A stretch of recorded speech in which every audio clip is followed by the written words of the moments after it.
ยเป็นอย่างน้องตาเข่งเฮียดแท้น้องกะอย่างน้ำหนีแหล้วอ้ายเอ้ยธกสเพิ่นก็แจ้งมาแล้วว่าติดหนี้เพิ่นมา 3-4 ปีบ่ได้ใช้เพิ่นว่าสิขายข้าวปีนี้ก็น้ำก็ท่วมจักสิพอหรือบ่พอปีนี้ก็ได้เรื่องทกสนี่อ้ายก็เป็นคือกันอ้ายก็สิค่อยๆหาคือกันล่ะขอบคุณหลายๆเด้อบ่เป็นหยังดอกเฮาโอกเดียวกัน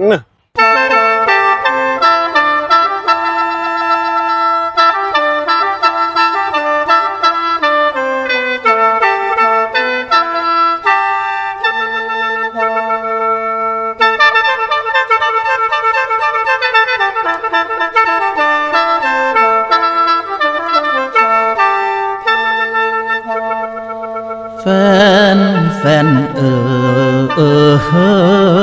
ยแฟนเอ๋ยเดือน11หัวลมตองเดือน12หัวลมเตาน้ำหมอกคำป่าเขาลมหนาวจอยคอยผัดมาโอ้โห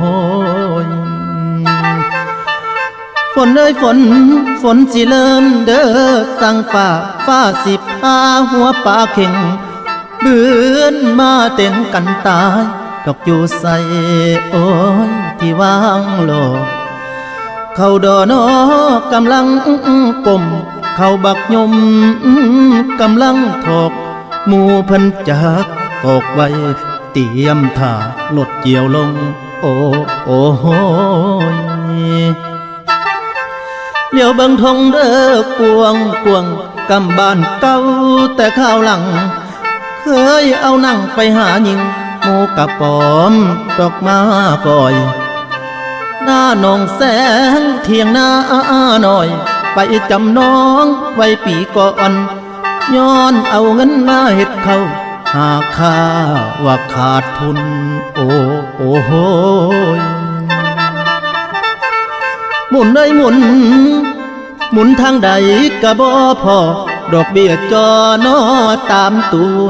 หัวบ่มีความคิดสิไทยนาโอ้ยดอกคือเว้าหน้ามูลเฮาพอปันให้สิสูญไปย้อนว่าเพิ่นเตือนมา3-4 ครั้งให้เอาเข้าดอกส่งคืนแฟนเอ๋ยได้แต่โหนอสะอื่นเงินหลายหมื่นสิเอาใส่คันบ่ไปเด้อจัดการที่สงสารดอกมาฟองไปจำน้องเขาไว้กะบ่แม่นหน้าไผกะหน้าเฮา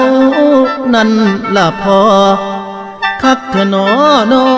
หานี่บ่มีที่สิเฮ็ดกินโอ้โหแฟนเอ๋ยจังได้หนีเด้อดาวดิน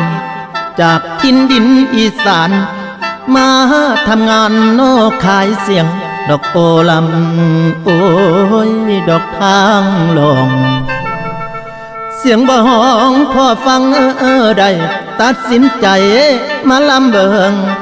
เทื่อบุญถึงได้ค่าจ้างสิคืนบ้านไปไทยนาฟังอยู่บ่แม่ป่าหน้าเบาเด้ออาวาเวทนาเด้อตัวผมให้ซอยเคียคือเขาบางพอมีทางเป็นไปได้สิคืนไปใส่นี่ก่อนสหกรณ์น้อเพิ่นจอพ่อขอสอเด้อเพิ่นกี่โอ้ยเป็นนี่เพิ่นแต่นานว่านวลน้อยโอ้โอ้โอ้ยโอ้โอ้โอ้ยโอ้ยเด้ป่า